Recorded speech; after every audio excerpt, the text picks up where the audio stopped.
కేటాయించబోతున్నట్లుగా రాష్ట్ర ప్రభుత్వం చంద్రబాబు నాయుడు గారు ప్రకటించారు.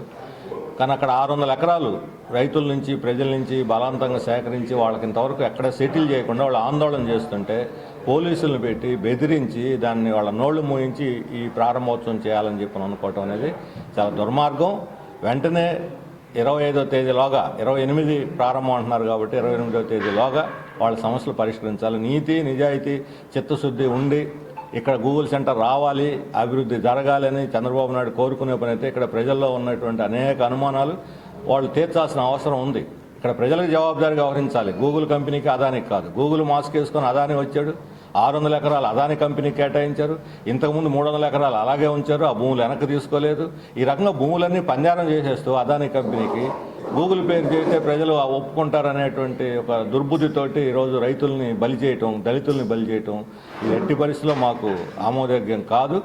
ఎవరిని రానియకుండా వాళ్ళని అక్కడ అణిచేస్తున్నారు. 500 మంది రైతులకు ఇంతవరకు పరిహారం అందల, 5 దళితులకు అసలు ఇంతవరకు వాళ్ళు డీబూ ఫార్మ్ వాళ్ళ నిర్వాసితులు అనే విషయమే గుర్తించడానికి సిద్ధంగా లేదు. ఈ రకంగా దళితుల్ని రైతుల్ని అన్యాయం చేసి వాళ్ళని బలి చేసి మీరు గూగుల్ పేరుతోటి అదానికి ఈ భూములు కట్టబెట్టి అభివృద్ధి సాధిస్తారని మేము అడుగుతున్నాం.